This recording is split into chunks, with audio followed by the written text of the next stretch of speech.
Namaskar, welcome and Boker Tov to all my Israeli friends.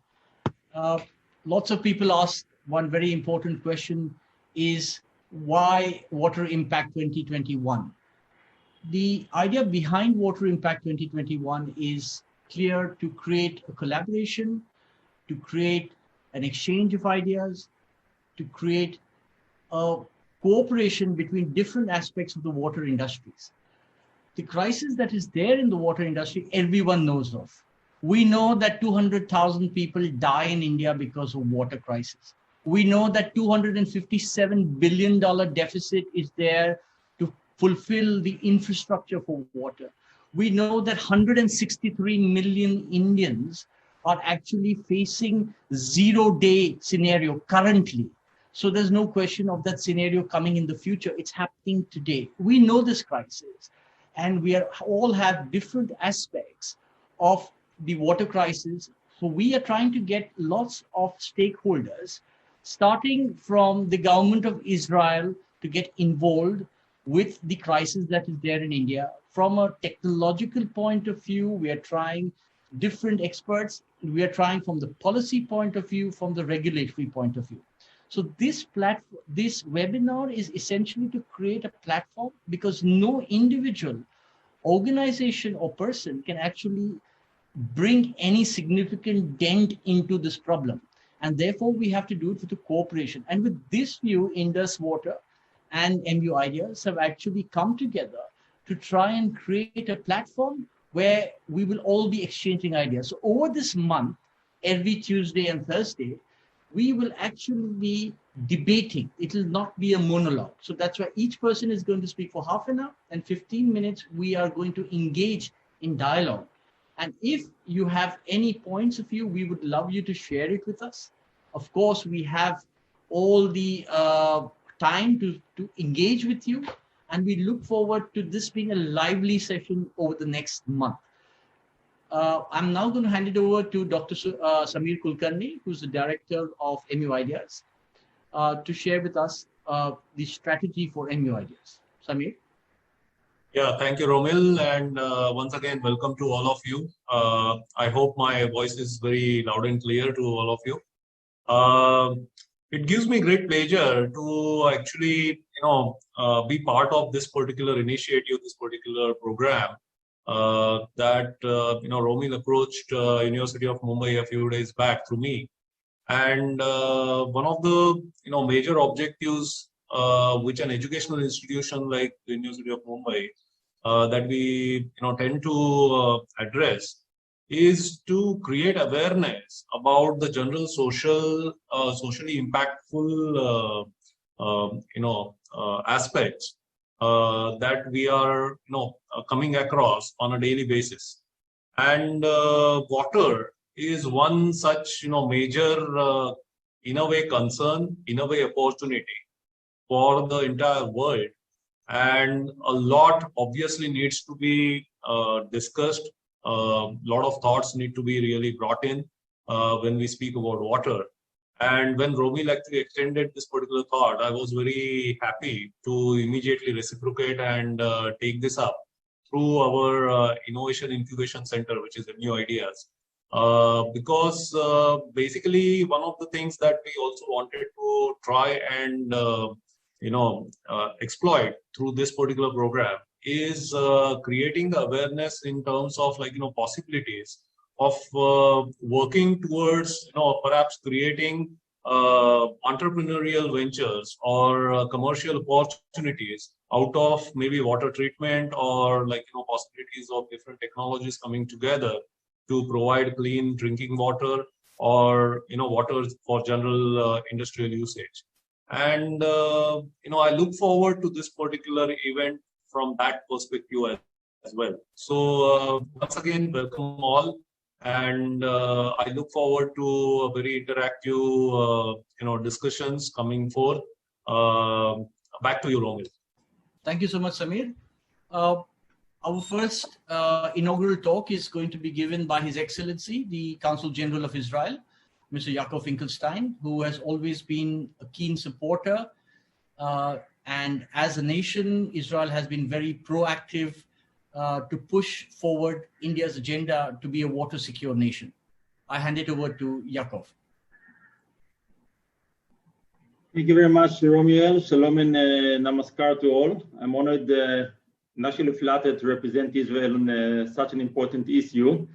And if you can just please just share the screen, I want to focus in my presentation first about what Israel has been doing, the challenges and the solution Israel found, and then not less important and not less interesting, the cooperation that Israel is having with India in the field of water.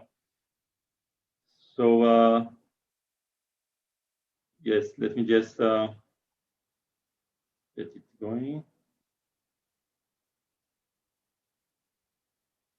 Okay, are we on? Yes, we can see the screen, sir. Excellent. So we'll start with just few dry facts about Israel. And generally, you can see that Israel is much smaller than India. Here you have a sense of comparison. I would say to the Maharashtra people might figure it out if it's like the 5 times the size of Thane district, or generally you can say it's about the size of Nagaland. Okay, about 20,000 square kilometers. And look at this. This is the water precipitation of Israel.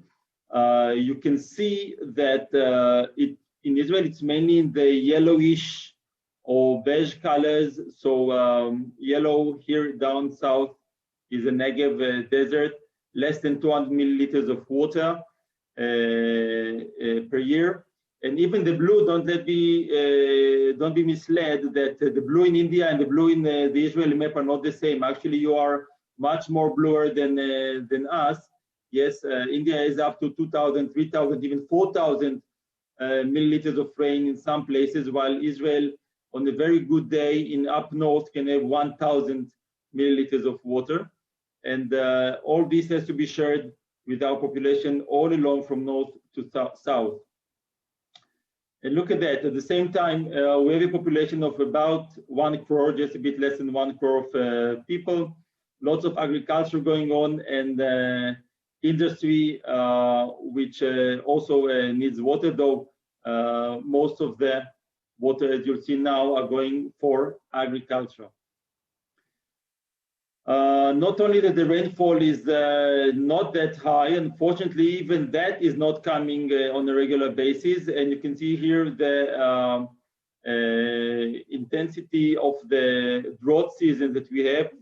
Approximately, you can see every 2 decades, recently even more often because of the climate change, that we face droughts, more severe, less severe, but it's definitely challenging and not going anywhere, on the contrary. And look at this pie.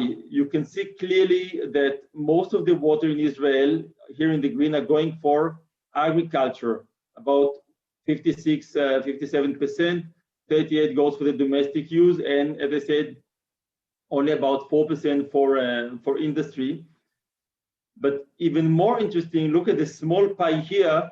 You can see that about two-thirds of the water that go to agriculture are already recycled or brackish water, which is for itself an achievement. And I don't want to give you a spoiler for my presentation, but these numbers are going to grow. So, okay, so even in the near future, even more water will be based on recycled water. So this is where Israel starts, and this is a very interesting piece of information I wanted to share. This is the Israeli law about water, and it states clearly that the country's water resources are public property. Hence, it is controlled by the state and are designated for the needs of its residents and the development of the country. And when we say water resources, we mean everything. Okay, water above level, beyond level, private, collected, rivers, standing, artificial, even sewage. Everything is by definition water that belongs to the state. Now, that this concept basically says two things. One is that the state has the responsibility to supply, right, clean, potable water for the other needs of the population, because the sovereign is holding the water as a resource, okay? And that water are also chargeable and regulated by the state. So people have to understand that they have to pay for water. I mean, you expect a service, you will get clean water, water for agriculture, water for industry, water for everything, but it will not be for free. As you'll see in the next few slides, we have to actually work very hard to draw the water from the north, which, as you saw, was in the blue, to the south, which was in the yellow and the dry. And even if you talk about recycling, desalination, etc., all these procedures obviously cost money. So the citizen has to be ready in his mind to pay. And when you talk about regulation, when you pay them for the service, you have to know if you use more, you pay more. If you use less, you pay less. And if you want to have a policy, which we do, of encouraging people to save on water, right? So obviously, if you consume above a certain quota of water, then the price doubles itself almost, and you pay much more than what you pay, let's say, for the 101 liter, than what you pay for the 99 liter that you consume. So basically, the management of Israeli water is based on these three pillars. One is, of course, the natural resources that we have, as you can see here. We have manufactured water in different ways, okay, desalination, reuse, etc., and integration of the system. We created one water grid that covers all of Israel, practically all of Israel. Okay, all the sewage water also is connected and collected, and we have a master plan, and we do our utmost to preserve water and face the different challenges and constraints that we have. So the master plan that the state of Israel came with around the 1990s, based on these four components. One is desalination of water, the other one is reclamation, and education of water saving and regulation. I want to focus for a minute in about these last two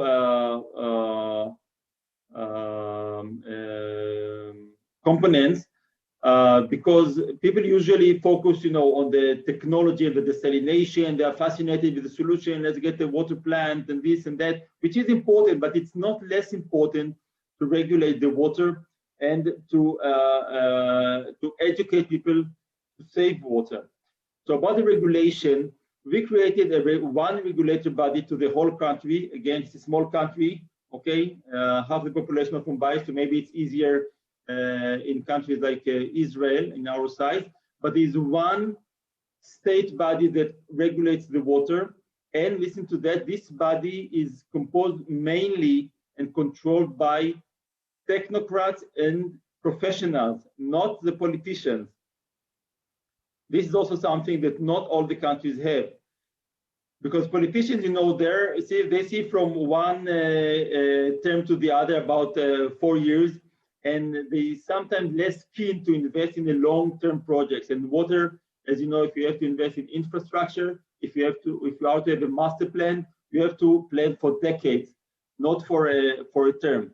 And you cannot be subject to the pressures and concerns of this or other lobby. Obviously, there are farmers' lobby, there are the industrialists, there are the other consumers. So you have to be run this program on a professional basis as possible. And for this, we handed it by law to technocrats and professionals. Yes, the government or the politicians are represented, of course, the different ministries. They're all around one table, and they discuss and they decide about the policy. And as I said, the responsibility of the sovereign is for the planning and the supply of water to the citizen, because we control the water. So here on the photo, you can see the plan that was concluded in 1964, but initiated already in the 1940s of the main water carrier, the national water carrier of Israel, that was taking water from the north, from this Lake of Galilee, the Keynote, as we call it. You see this blue line all the way down to the south of Israel. And of course, these are the main parts, yes. Then it was connected with smaller grids and pipes also to this part, which I'm showing here, of the Negev, of the Israeli desert in the south. For this has also to come a challenge of drawing the water from about minus 212 meters where the Sea of Galilee is, up to the Eshkol Reservoir, which is about 60 meters above sea level, and then push the water down and send it in different pipelines to the different places.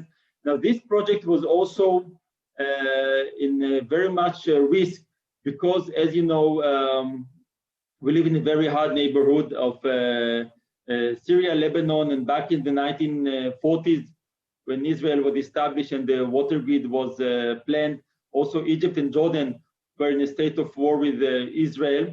So the control over the water resources in the north was not once a casus belli, not only in Israel, but historically.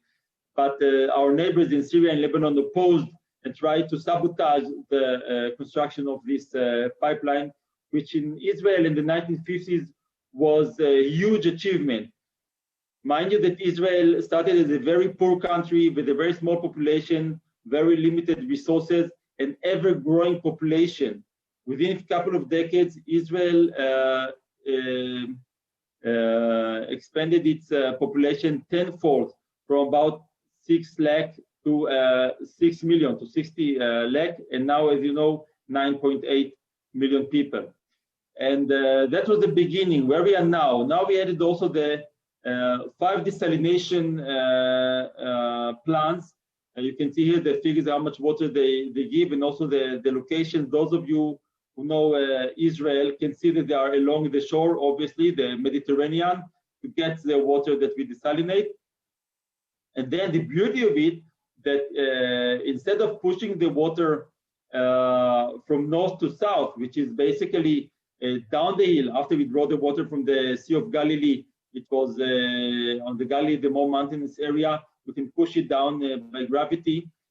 Now we are pushing water back north and also up east. You see here the Jerusalem, up on the hills of Jerusalem. We have the technology to push the water to the different parts of Israel, also against gravity. And look at the numbers here. From about 3% only in 2004, the consumption now stands about over 75%. It was 2016, it was 75%. Now it's over 80% of the drinking water, potable water, come from desalinated facilities. And we are not going to stop here. We are already, this is by the way how it looks on the ground in real life, all these beautiful plants. You can see also the area, the shore of Israel is also quite arid. You see it's yellowish and sandy. But if you are to visit Israel and go there to see these water plants, please take an hour or two, if you have and if you can, to also enjoy the beautiful shores where these and the beaches where these plants, water plants, are located in Palmachim, in Ashkelon, other areas. Beautiful, beautiful beaches, just a walking distance from the plants that you can enjoy and recreate before you carry on with your business tour. And now we are in the midst of planning 3 more water plants. You can see also covering from up north to the south, almost to the fence with Gaza. And as I said, it will be connected also down southeast to the southern parts of Israel, and basically cover the water needs of Israel and beyond. So to sum up this part of the desalination consumption, look again at these figures, how the pie grew from really nothing in the 1980s to almost 50% in the 2013. And look at this now. We basically became world leaders in recycling with the majority of water. Look at these figures here of 544 million of cubic meters of water. About 86%, ladies and gentlemen, this is a huge amount of water is reused water.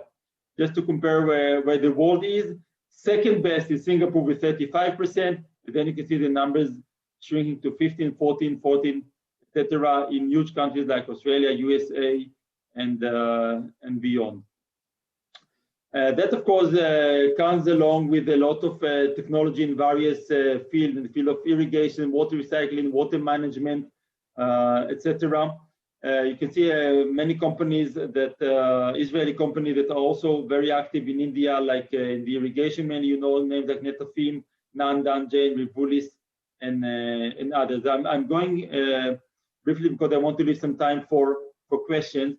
The last component I didn't elaborate on is water education. As I said, it's not less important. That started from day one. What you see here is actually a scheme of how to use water back in 1947, even before the establishment of Israel, when Jerusalem was under a siege. The Jewish community in Jerusalem, which was then was threatened by the Jordanian army and Arab settlements who didn't allow free access to Jerusalem, didn't have water resources, so they had already back then to learn how to use, let's say, 10 liters of water for drinking, washing, cleaning, toilets, etc. Later on, when he established the state, and I remember as a child, huge water campaigns in schools, advertisements like these or stickers, save water, save every drop, and campaign here. This is a photo of the modelist from a very successful Israeli water campaign that shows that our country is drying. Remember the graph of the drought years. So showing how the Kinneret, the Sea of Galilee, is drying and the country is peeling off like the face of the modelist. And the results, you can see for yourself, the domestic consumption declined from over 100, almost 105,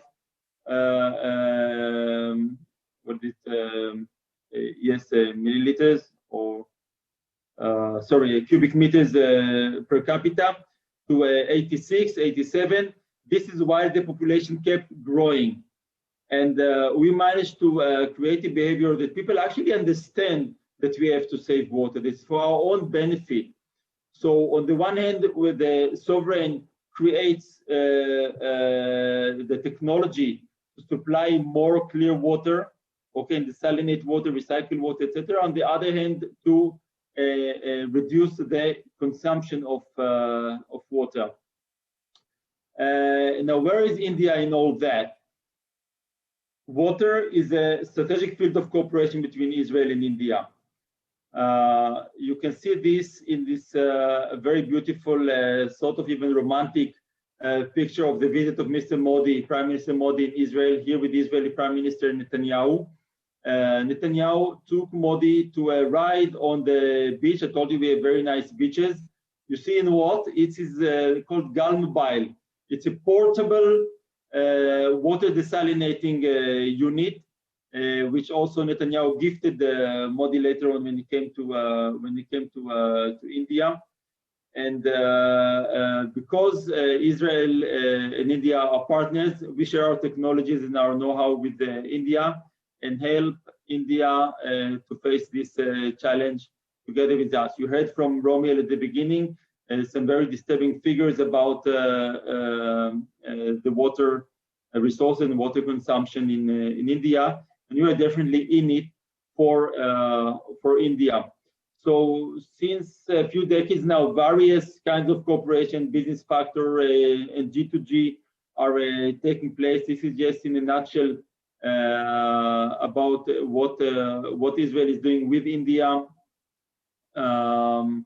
from water desalination to irrigation, which is very big in India, and beyond. Drip irrigation, as I said, we have a Netafim factory actually in Gujarat that manufactures millions of pipelines a day only for the Indian subcontinent. It's not going anywhere beyond that because the consumption, the demand is so huge, and this is actually create great opportunities to grow more crop for less drop. Yes, more crop per drop, which is the slogan that your government coined.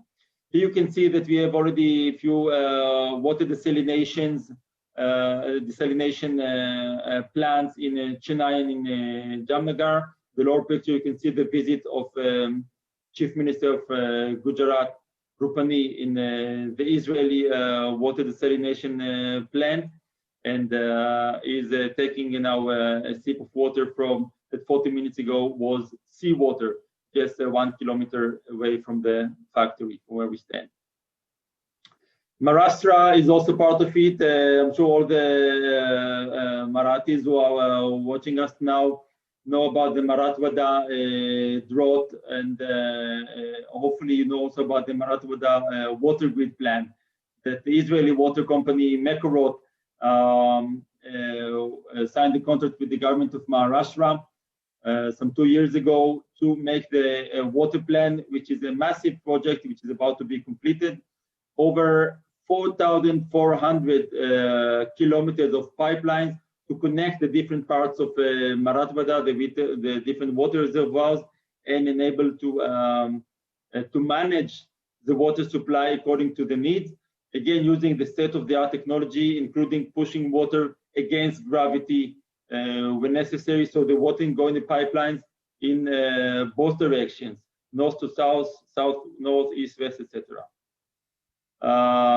In other parts, recently in August in Uttar Pradesh, we signed an agreement for a very huge pilot in Bundelkhand for a very inclusive water project that will include the conservation, transportation, and water use for agriculture. You can see our ambassador signing the agreement. And with the help of our friends in Indus Water Institute, ROMIEL et al., and the beautiful management and the inspiring government management of the Govardhan Eco Village, we are now happy that they are connected to some leading Israeli academic institutes to help them establish a water institute in Govardhan Eco Village, just a couple of hours away. And we've also, since January, appointed a full-fledged water representative in our embassy in Delhi. We already have a representative for a couple of years who is coordinating the agriculture cooperation between Israel and India.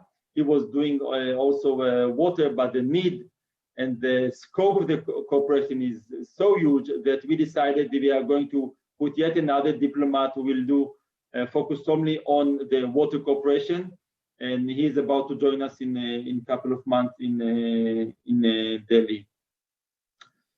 To conclude, this gentleman you see here, Levi Eshkol, who was the Israeli prime minister, but he was also a water engineer and was the one who in the 1950s supervised the national water carrier project. And he said that water to the country is like a blood to the human being. So he actually the one who created this huge water carrier. You can see is the artery. Yes, if water is the blood, so this water carrier is the artery of the Israeli water grid system till this very day.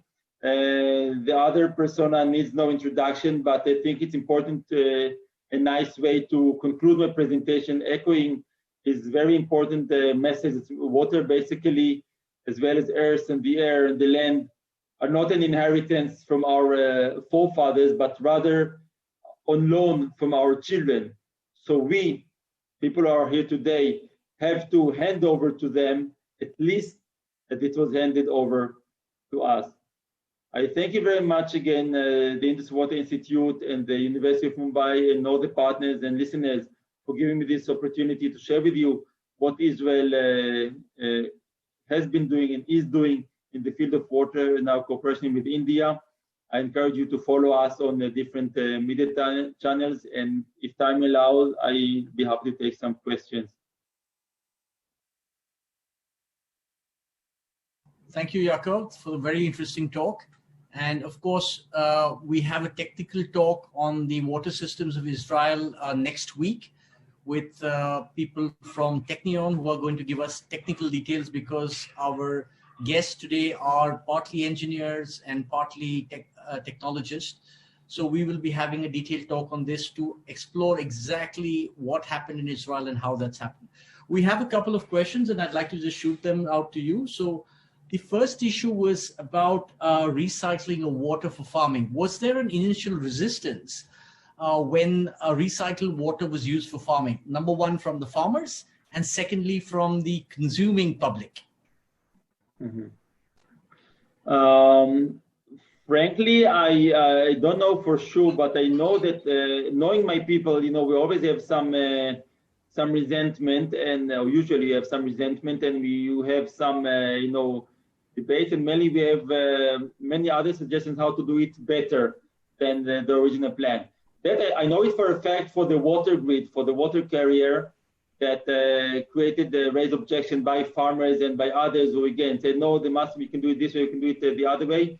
But as we are also a very hard-necked people, we decided to carry on with the program, and I think that the results talk for themselves. You see that we have more and more desalination plants, and more and more agricultural water are coming from recycled and desalinated water. And I think it's great. And also the results, I can tell you, those who have been to Israel and tasted the fruits and vegetables who grow in Israel on this water can testify that they taste not less than what you can get here in India or in the best markets around the world. Thank you. The other question that has come up is regarding the payment for water.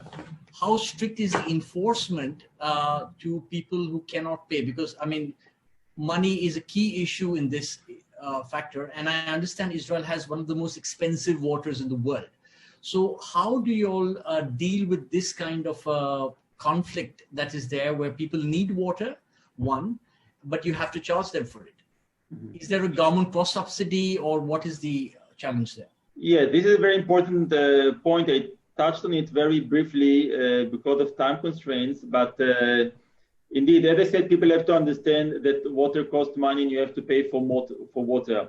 Actually, yes, Israel is a very expensive country, but eventually, because of the technology and because they've managed to get more and more water, relatively and per capita, the price is not that expensive per liter or per cubic meter. But we have a very strict regime. First of all, you have a very good metering system, okay? That most, if not all of the taps or the pipes in the fields are metered and monitored and regulated. So we can actually know exactly how much the farmer or the citizen or the guy in the factory used. And accordingly, there is a very organized table of cost, the index of cost. And this, by the way, one thing that we also shared here in Maharashtra with the water authority when we discussed around the table how to better monitor the water regime of Maharashtra is you must have metering. You have to know how much water is going out, and then you have to create a certain index of how much you pay. So as I said, let's say you have a quote of 100 liters per day or whatever, 20,000 liters per month, and you pay a certain tariff up to this 100 of 20,000 liters. If you cross it by this one extra liter that you pay, his price is much more expensive, almost double the price. I don't have the figures now, but I know that they almost double the price per liter that you pay if you go beyond the quota, because we want to educate the people to use less. At the same time, for agriculture also, we encourage them, and they pay less for every every liter of used water than they pay for tap water. You want to use tap water for agriculture to grow your tomatoes, your cherry tomatoes, fine. But you pay, let's say, 3 shekels, okay, $1 per liter, while you can use brackish water and pay only 20 cents per liter. So this is a huge incentive for the farmer. The farmer, they make their own calculation. The cost effectiveness is definitely towards using recycled water for agriculture and also for industry. And for the drinking water, the issue is mainly to save water. We managed to create this water respecting culture. And if you're still not educated, so you learn the hard way by paying more for what you're using. Excellent. So we just have time for a last question, which I would like to take in. So in Israel, from what we understand, is people pay for potable water that comes into their house. Then they pay for sewage that goes out from their house. The sewage is recycled and the farmer pays for the water that goes to agriculture. So, effectively, the same drop of water, theoretically, is charged 3 times. Am I right in that understanding? Not necessarily. Why 3 times? When you get it as a tap water, you pay one price. When you get it as for the agriculture, you pay a second tariff, which is lower, but it's not the same. Yes, it's treated. No, you cannot cross the same river twice. You cannot drink the same water drop twice unless you recycle it. Yeah. Of course. But then, let's be fair. If you use it twice, okay. Let's put it this way. I will rephrase your question. If you use it twice, you pay for it twice. Yes, but you pay different costs for the fresh water and for the recycled one. I think it's only fair that if you use it twice, you pay for it. Of course. I think Dr. Pandit wants to ask a question here. Yes. So just a minute. Yeah, I think he's raised his hand. If you could try. Yes, we hear you. I can unmute him. No problem. Yes, Dr. Pandit. Yeah, thank you. Yaakov, was excellent presentation. And what was being asked by ROMIEL, yes, it is charged, but different consumers are paying that charge. The person who's taking water as a potable water and uses it or for whatever activities for his domestic water, he doesn't have to pay anything extra if he wants to use it in his backyard, the same water. Only when that water is fed back into the central collection unit, the sewerages, and then it is treated, then it is sold as a different grade of water, and it is absolutely essential and absolutely necessary. I think there are many learnings and similarities which exist between what Israel faced earlier and what we are currently facing, and I will talk about it during my time. Thank you. Thank you so much, Doctor. So Yaakov, thank you so much for a very interesting talk. I think everyone is been following Israel for so many years and the achievements in the water sector. And we are happy that Israel as a country is actually getting so deeply involved in India's water evolution more than a revolution. And we hope that evolution will turn into a revolution and we will sort of have the same values and respect for water as the Israelis have evolved over there. Thank you so much, Yaakov. Thank you. And I'm happy that India is part of this revolution, which is going on, and that you can grow now sugar canes with less water on irrigation system and save water, and hopefully also meter water. And we'll keep fighting this challenge together. Thank you for the opportunity. Thank you so much, Yaakov. We'll now just go to Dr. Samir Kulkarni, who will take us to our next speaker. And Samir, it's over to you. Yeah, thank you, ROMIEL. So I would now, first of all, Yaakov, that was a great, talk.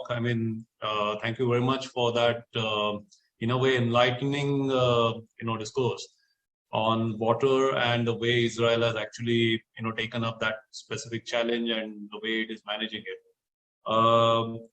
Now, let's move over to the next part of the session. And it gives me great pleasure to welcome Professor A.B. Pandit, Professor Aniruddha Pandit, one of the leading scientists in India, who also happens to be my guru because he was my PhD advisor. And it gives me great pleasure to invite him over as the next distinguished speaker for this particular session. To briefly introduce him, Professor Pandit is actually considered as an authority on the subject of water management and particularly wastewater treatment. And using his research, which focuses on hydrodynamic cavitation, which he has pioneered in India, and has successfully applied several water remediation projects, both in the industry as well as in the domestic uses.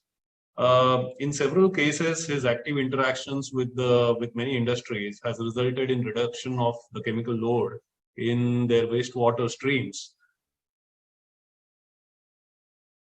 by more than 90%, consequently also leading to improved yield and productivity and quality of the final products.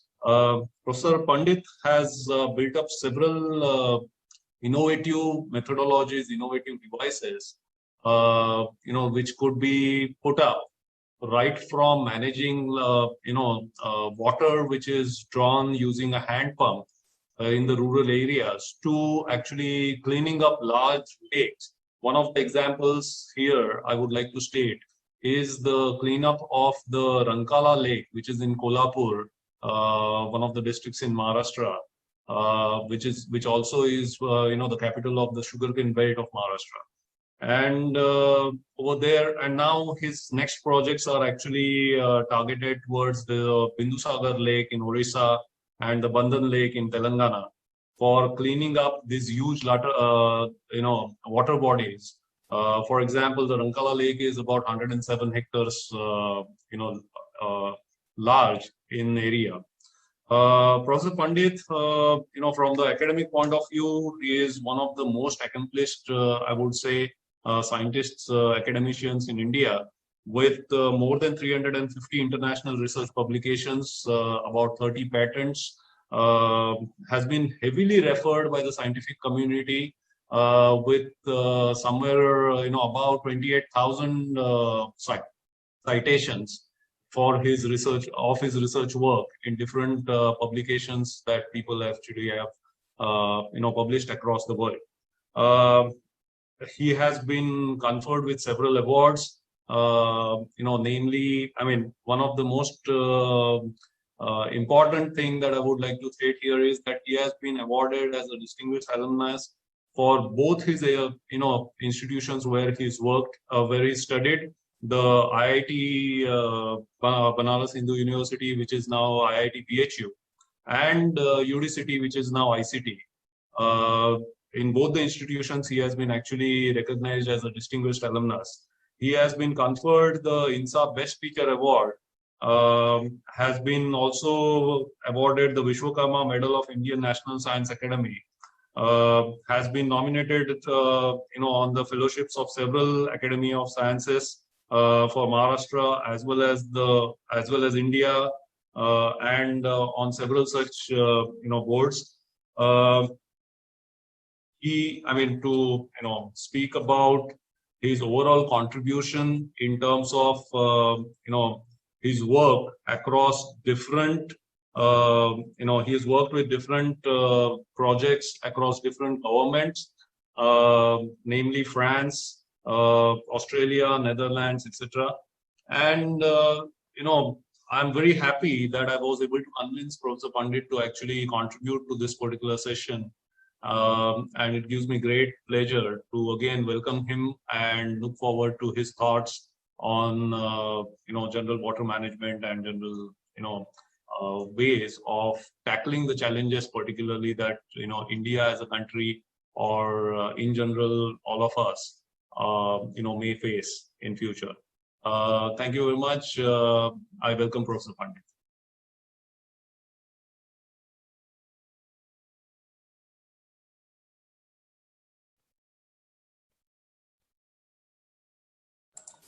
I think. Thank you. Yeah. Thank you, Samir, for a very generous introduction. And I really wanted to contribute, at the same time, wanted to voice my opinion and the policy makers who may be listening to this. Yakov made an outstanding presentation, and I think he was the right person to introduce the topic to this audience. Limited audience, but I think it's a very influential audience, and I think the outcome of this is likely to be likely to go viral as I see it. Now, there are many similarities between what Israel faced or realized it when they started this particular activity, and what India is facing now or realizing it now.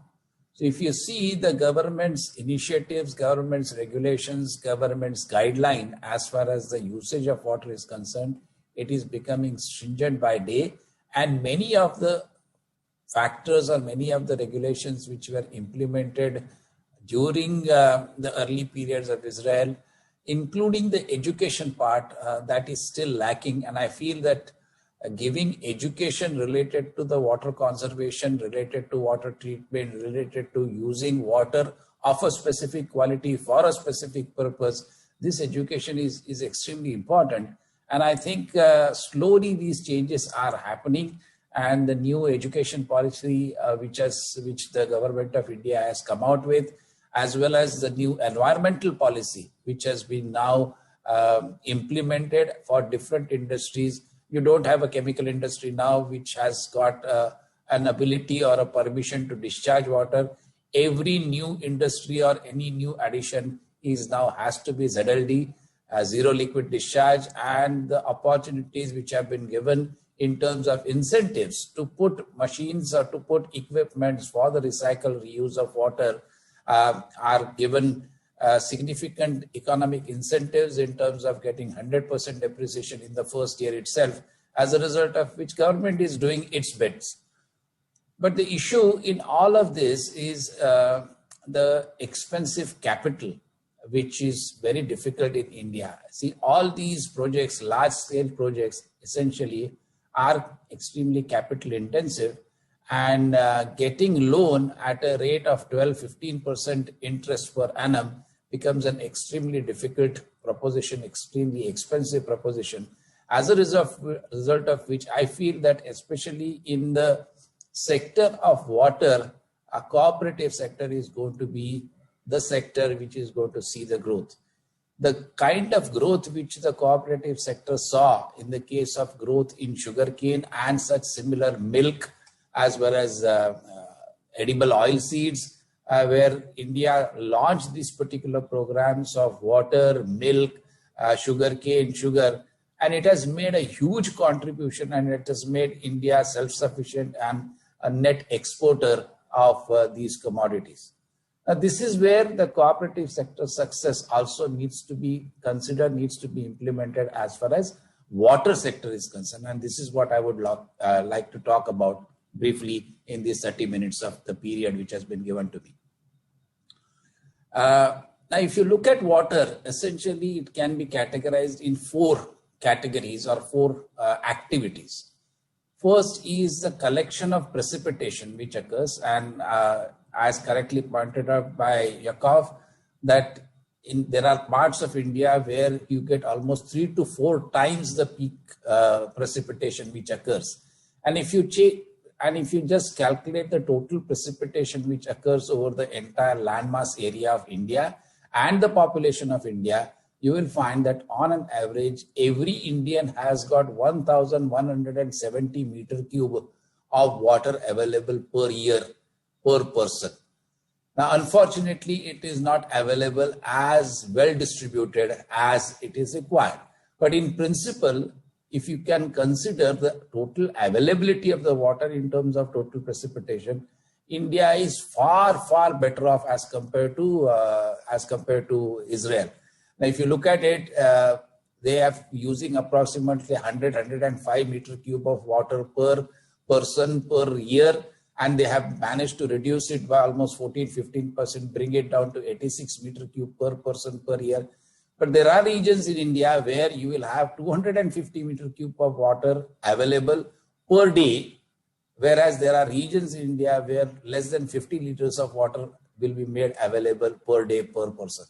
So there are learnings. At the same time, the distribution is extremely important and that needs to be considered. Second is whatever precipitation which you consider or which is available, and if you take into any municipal corporation, any large-scale municipal authority, you will find that on an average, the water which is distributed at a rate of about 50 meter cube, at the most 50 meter cube per day per person. as against availability of 1,170 meter cube per person available per day. What it clearly indicates that we are not even harvesting 5% of the total precipitation. So what it clearly indicates that, now I'm not saying that it is very easy to harvest this precipitation, but it just indicates the possible potential which exists as far as harnessing the rainwater is concerned. So there comes the second issue, is all this precipitation after collection, where do we store it? So you need to have a storage facilities which are available, and very similar to what Yakov talked about, the Eshkol lakes, the kind of principles which have been utilized. You pump it only once in terms of energy, and then have that particular reservoir located in such a way that rest of the things can be taken by the gravity itself. And indeed, such practices are being followed by large municipal corporation, where they have funds available through the taxes which have been collected from the occupants of those big cities, such as Mumbai, Pune. There are big reservoirs, and these reservoirs do not necessarily pump water continuously. It is pumped once, depending upon the availability of energy, availability of electricity, and the kind of billing which occurs in Israel is very similar to the billing which occurs as far as Indian electricity consumer is concerned. Now, up to 100 units of power utilization, you pay a certain X amount. The moment 100 units increase to 200 units, you pay significantly more. 200 to 300 units, another significant jump. 300 to 500, another jump. 500 and above, another jump. Now, this happened mainly because of the limitation and deficiency and non-availability of the electricity. As a result of it, they wanted to curtail, they wanted to reduce the consumption of electricity. Similarly, similar education system needs to be incorporated. So I like Yukov's idea that we need to have a big central policy which will educate the water usage. So second part is this storage. So how do we store it, and what do we store? Is large storage advisable, or you have multiple small storages available? Now, if you look at it again, depending upon the precipitation pattern, if you see where the precipitation is occurring significantly higher as compared to the annual average, let's say consider a Konkan belt or a Mumbai, where you will have more than 3,000 to 4,000 millimeters of rain per annum, which is going to be available to you. And out of which we managed to store not more than 5% of the total rain, and which is sufficient to serve a population of nearly 2 crores of population in around Mumbai.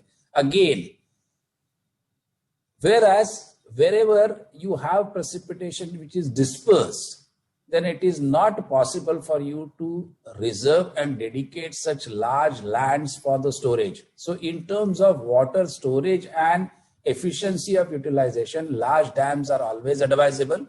But in terms of its effective utility and the usage of this particular water, small distributed dams are going to be significantly better, because in addition to the storage is not necessarily done using a well-constructed cemented tanks and storages. They are just pits which have been dug up, and these pits also contribute to the percolation of water and increasing the water table. But this is people are unaware of. Generally, people have, the agricultural people have been dependent totally on the vagaries of the rainfall pattern, which has seen a significant change. So even though if you look at the average rainfall, 4,000 millimeters in Mumbai, you will find this total 4,000 occurs possibly in 2 or 3 lots only. As a result of which, rather than storage, what we require as far as Indian scenario is concerned, based on the current past 5 or 6 or 10 years of experience of precipitation pattern, is a better flood management system. Because when it rains like hell, but when it doesn't rain at all. And especially if you see all the rivers in the Western Ghats, you'll find that these rains pour water for 4 months, and rest of the 8 months of the year, there is hardly a drop of water which is available. So when you have water, you have it in plenty. You don't have water, you don't have it at all. So this is where the storage and distribution comes into picture. Now, so we think about distribution, and in my opinion, there are going to be some big projects which will require and supply large centralized communities to supply water. But there are going to be also smaller projects which would need to be taken up individual on a cooperative sector. And I'll give you an example related to that. Cooperative sector, which are likely to be significantly better used or better are likely to show a better efficacy. When I say a cooperative sector, if you consider on an average a typical 10 hectares of land, and if 10 hectares of land collectively 10 farmers, unfortunately the land holding pattern in India by the farmers is so small that hardly a person owns more than a hectare of a land or less than an acre of a land. As a result of which, the scale up which is required for agricultural efficiency is not available. And unless they come together and they decide that, okay, you have these 10 hectares of this plot, and these 10 hectares of plot, we will collectively plant a certain specific crop depending upon the quality of the soil, the nutrient levels which are to be required, so on and so forth. And for us to be able to take, let's say, 2 crops per year, 6 months crop, 1 hectare of area, which is approximately 10% of area, is required for the storage of the water based on the precipitation which is going to occur. Now, whose 1 hectare it is going to be? And that is where the cooperative sector comes into picture. Now, if the balance 9 people come together and decide to share that whatever agricultural produce which they are going to have because of the availability of the water will be shared in proportion to the land area which has been made available for the storage purposes, India can see a huge change in terms of productivity, water availability, so on and so forth. It has started in some ways, and there have been very, what I would say, enlightened farmers, which are village heads, the sarpanch, where they have been able to convince their own farming brothers, saying that come together, work together, let us have one single crop which is ideally suited for this particular region, and let's all have 1,000 hectares of land putting only or growing only this particular crop, and we will work together. And then we have a capability of competing with large farming communities and large farms which are existing in let's say United States or Africa or Australia, where the economy of scale is the one which is allowing them to export it at a significantly lower cost as compared to what India is capable of doing it. So cooperative sector, in my opinion, is going to be extremely important. So I'm just going to point out a few things. We can debate about it. We can have another session where I'll individually will give you some numbers of quantification which may be required for you to convince it. So you have now collected water, you have stored water. Now comes the point of distributing this particular water. Now again, as Yukav correctly pointed out, what is missing in India is we tend to use the same quality water irrespective of its final usage. That is, the municipal corporation will treat the water to potable standard. The same water will be used for drinking purposes. The same water will be used for toilet flushing. The same water will be utilized for washing of your utensils. And all that water which has been treated to potable standard is going to go down as a waste. And there is hardly any recovery of that particular water which is happening. Even though the municipal corporation charges the consumer, and if you care to look at it, these charges include the usage of water as well as the treatment of the effluent after the water has been used. So whenever you pay, typically in Mumbai, you will find that you pay something like 24 or 26 or 28 rupees per meter cube, or maybe 30 rupees per meter cube, out of which about 12 rupees are for the treatment of water and 18 rupees are for the purchase of water. Now there is a huge difference in here. A consumer in Mumbai may be paying 40 rupees per meter cube, but the same water, when it is sold to a 5-star hotel, 5-star hotels are charged 120 rupees a meter cube. Now, because ultimately they are going to recover it from their consumers. But if it is possible for you to utilize it on individual scales, it is indeed extremely successful. And I'll tell you one particular action which we did and one particular activity which we performed in our own hostel in ICT, that we located all our washing machines on the first floor. It's a 7-story hostel. So we located all the washing machines on the first floor. What we did is all the other bathrooms on the 6th floor, 5th floor, 4th floor, all the washings of this just had a small filtration plant, and the entire washing was utilized for toilet flushing as well.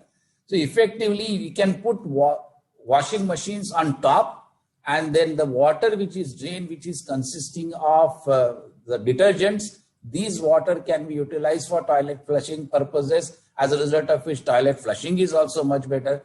So what it essentially requires is a better management of water. And the one which I told you about earlier is matching the quality of water for the usage which you want to use. Because every treatment is going to add cost to the water which you are going to utilize it. If you are going to use water for toilet flushing, you don't need to treat it to a potable standard. Maybe primary treatment such as filtration or a secondary treatment of sedimentation is going to be more than adequate, right? If you want to recycle water, maybe certain quantity of reuse or recycle techniques in terms of advanced oxidation processes may be required.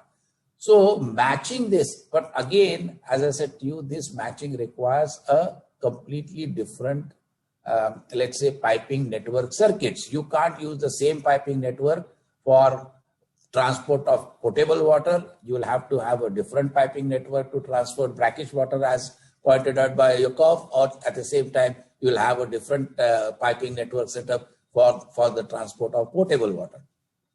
Now that is again capital intensive.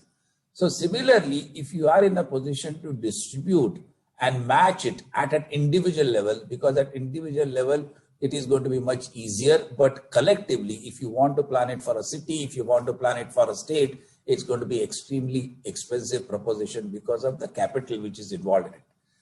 So the point which I'm trying to make is the treatment part of it. Now, when I say that you have collected the water, you have managed to store the water, now you have got various treatment schemes. Now, depending upon the way you store water, all the water which you get from precipitation is actually a distilled water, right? And depending upon the way you store it, the quality of water degrades or it reduces over a period of storage. How you store it, where you store it, how you transport it, what sort of piping network which has been utilized. And as I said, that certain inputs are coming into picture. And my observation has been these inputs and the water management and designs are still following the old standards where there was not much deficiency in terms of availability of water. They were all managed by water network designers who were essentially civil engineers. But with the growth of chemical industry, food industry, the quality of water and the management of water has taken a completely new dimension, which needs to be incorporated into water management strategy. And that is what I said, that matching the quality of water which is required. Because earlier strategy or a policy was make water available for the use, irrespective of the quality for which it is going to be utilized. You treat it to a standard.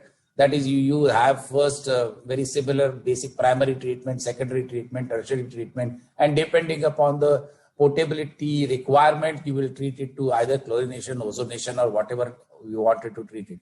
But it is not necessary for you to spend it if you are in a position to take out streams from somewhere in between and then treat it and partly distribute it. It is likely to have a huge saving, huge recycle possibilities, and I think majority of the industrial policy which are Ministry of Environment and Forestry and Climate Change are now have started addressing these particular issues and are asking the right kind of questions, especially the usage of water. Even in India, people might be under impression that the water is not charged. That is not the case. Water is charged at every level. Even if you want to take groundwater, the land may belong to you and you have a bore, right, to take out water from it, you have to pay for that particular water. It is not that water is available free just because the bore is in your land or land which is owned by you. So India also charges, but as pointed out, that metering mechanism is faulty in many situations. You are just given a permission to dig a bore well and no monitoring is done, because once the permission given, a blanket charges are there. Okay, you are putting a 1-inch pipe or a 2-inch pipe or a 2-inch bore. You are likely to take out maximum this much quantity of water, and then you will be charged so much. Very similar to what happens in the case of agricultural electricity charging, irrespective of what you are actually using, depending upon the size of the pump, whether it is a 5 HP pump or a 10 HP pump, which is utilized for water purposes, that fixed charge will be made, whether you run that particular pump for 2 hours in a day or 24 hours in a day. Now, with the unreliability of electricity supply, it becomes very difficult for the farmer every time to manage water as well. So what tends to happen is they will put the thing on. When the electricity comes, it will start pumping water, groundwater will get pumped, and when the electricity is not available, the pump will stop. But now AI-based intelligent systems, which are mobile-based intelligent systems, are being incorporated, and I know Israel is contributing significantly to that particular initiative, where now the systems can be managed based on the mobile, and the electricity supply has also significantly, reliability of electricity supply has also significantly improved. People are now combining irrigation water with solar pumps, so a maximum of 6 hours of solar electricity is going to be available without any battery storage, and whenever sun is available, at the most, that is the period for which you will be able to draw pumping. Now, what is happening is almost 25% of the water is utilized for irrigation purposes. Unfortunately, India has a 16% of population and only 4% of the fresh water supply available. And that is why, even though fresh water is the supply which is available, in terms of total precipitation, India is far, far better off. And the schemes of river linking, which is going to happen and which has already started happening in some way, where again, it's a huge project where in some areas the rivers flood, in some areas rivers run dry, and having these kind of river linking projects are going to see a significant change, because if nothing is done, by year 2030, approximately 1.8 billion people are going to be in the water stress region, and India is going to contribute significantly. With significant withdrawal of underground water, there are many locations where the water has turned saline. Water cannot be utilized for irrigation purposes.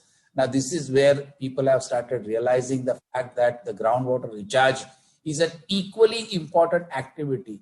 So education is extremely important. I couldn't agree more with what Yakov said in terms of these 2 points which he talked about, is education in terms of the usage of the water, matching the quality of water with the quality, with the final usage of the water, matching the treatment and the cost of the treatment to meet the quality of the water which is going to be required. In my opinion, these 2 points which Yakov said in the beginning are extremely important, and there has been a realization which has started happening, and this realization will see a sea change and a further collaboration between Israel's experience and the need of our country, with the kind of interactive sessions which are happening with Indus Water team and the kind of initiatives which they have started. I'll be more than happy to contribute, and if you have any specific questions, I will answer those. I will just give 2 examples, quick examples, and I'll stop. First is the one which Dr. Samir Kulkarni talked about, is we have developed a hand pump which essentially is using a borewell water for hand pump. It's not electricity driven pump. It is essentially hand pump. So you're using human muscle power to pump it. This particular pump was developed in 1950s by a bicycle shop repair person. So it has only two simple non-written valves. One valve opens during one stroke, another shuts down, another opens in next stroke and shuts down. And the water gets pumped, and up to 100, 150 feet of water can be pumped because it's essentially based on the non-return valve.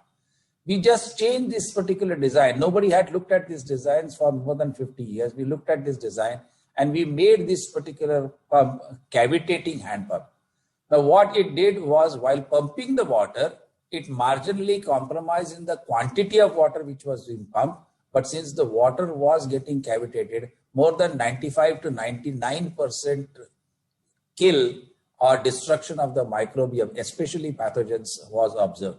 So this we are now implementing in big way, because still India has a large rural population. More than 60% of the population still lives in rural area, and they rely on such kind of pump.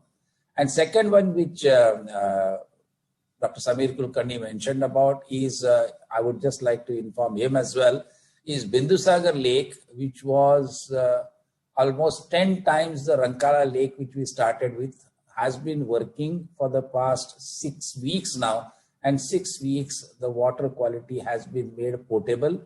POD value is less than 6, COD value is less than 10, turbidity level is 1.2. Now this, I mean, if you look at this particular water, so reviving these old defunct water bodies is also going to be one factor which needs to be taken up with a real earnest and rigorously, to be able to put to use the bodies which were made available, which are available, and were made defunct because of, let's say, lack of use or lack of knowledge is how to maintain these water bodies. Now, this is where I would like to stop, and I'll be more than happy if you have any questions, queries related to what I talked about. And I'm sorry for the camera. I think it just started flickering. I hope it didn't make much of a difference because I wasn't making any presentation. Thank you. Thank you, sir. I think, this was, again, a very enlightening, a talk. And particularly, the different aspects that you touched upon with respect to the overall management of water, not just in terms of getting it curated for use, but in general, the storage, distribution, which I think, as you have rightly pointed out, are some of the major concerns to be addressed for us as a country. And ensuring that the distribution, particularly strategies, are in line with the usage strategies. This is something which is extremely important, and I'm very glad that you explained this in a simple manner for the audience today. If there are any questions from the participants, please feel free to put it up on the chat to me personally or in general. And then we can request Professor Pandit to address this.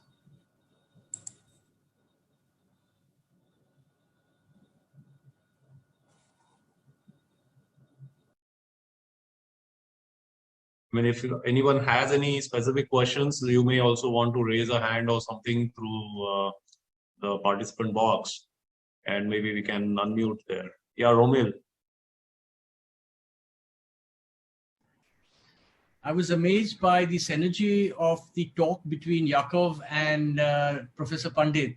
It was just a perfect fit. When Professor Pandit spoke about the cooperative sector to take a lead in water management, I think this is an amazing opportunity to try and implement the Israeli kibbutz or moshav systems that they have.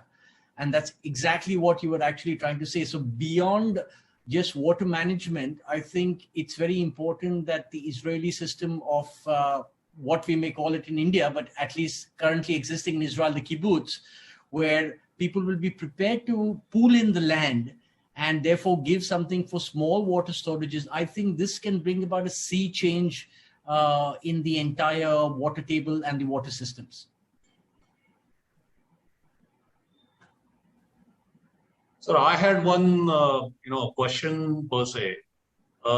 So, like, I mean, since I'm aware about, the hydrodynamic cavitation device that, you have developed for particularly reducing the microbial loads on the water streams. I'm just curious, because typically water has to be treated not just for the microbial load, but also for the, maybe at times, typically in India and in the hinterland of India, the bore wells are usually dug quite deep, and there's a lot of salt load into these streams. So how do you perceive that, in the sense how do you really look at trying to address both the things? Because for consumption, salt needs to be reduced just as much as the microbial load on it. So what are your thoughts? I mean, maybe you might want to just educate about that part. Thank you. Thank you, Samir. I think there are two issues which are here. One is, as far as the TDS is concerned, the TDS increases because of the over-exploitation of the underground water resource. Usually it is not there, but the migration of the seawater, if it is nearby, and extra exploitation of the water results into an increase in the TDS. If you can combine the withdrawal and recharge, which we have done it in ICT itself, where because of the over-exploitation, the water which was coming because of the vicinity of the sea was becoming salty, which could not be used for irrigation purposes or gardening maintenance purposes. So we constructed one reverse bore well. Again, you require a permission to have that reverse bore well, where we put whatever was water which was getting collected from the hostel premises during the 4 months of monsoon. We started using that for recharging of the water well. In 2 years' time, the bore well, which was giving a salty water, started giving a fresh water again. And so there is a possibility for you to look at it in individual cases and match the rate at which the groundwater is getting recharged with the kind of water which you can exploit. So the issue of sustainability comes everywhere. So whether you over-exploitation of anything, is whatever treatment you do, it's not going to be the case, it's not going to meet the requirement. So if at all you want to do that, you also have desalination plants. And if you see the location of desalination plant in India, you will find that wherever low cost, low quality energy is available, then the desalination plants are located, be it in refinery or near a nuclear complex, wherever low grade, low quality excess energy is available, which can be easily exploited for desalination purposes. So as of now, the only way we can manage TDS is by controlling the extent of water which we are going to exploit from the groundwater source.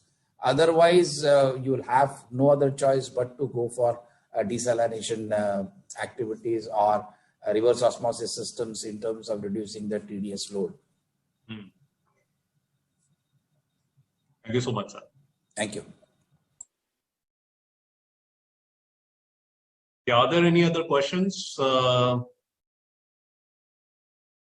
If not, I would take this opportunity to thank Professor Pandit for this, wonderful talk. I'm sure, a lot of thoughts that he has shared are going to go a long way with us, and perhaps, also can be seen as, in the form of implementation of strategies in, if not in the country or in the city, at least at our own personal levels. So again, thank you very much, sir, for your talk, and back to you, ROMIEL. Thank you everyone for joining us today. I must thank His Excellency, Mr. Jakob Finkelstein and Professor Pandit for joining us and sharing with us their amazing thoughts, which has sort of kicked off this session, which we are going to have every Tuesday and Thursday to get into different aspects of the water. We have actually made a mix of several Israeli experts and several Indian experts. The idea being we want to create this energy that was created today where, Professor Pandit and the Consul General were able to sort of compare the strategies that Israel faced and India has faced, and how to take that forward in the Indian context. Israel, of course, has done some amazing work in India, but that's only the beginning, and that's actually only the tip of the iceberg. And I'm so happy that the government of India has also realized this opportunity and is taking this forward. So we look forward to seeing you every Tuesday and Thursday. The next Thursday, that is day after tomorrow, we have an expert from the World Bank who will be giving us assessment of the current situation in India. And we have the head of the Environmental Science Department of Tel Aviv University, who will actually give us the technical aspects and the innovative aspects of water and its impact on India. Thank you so much, everyone, for joining us.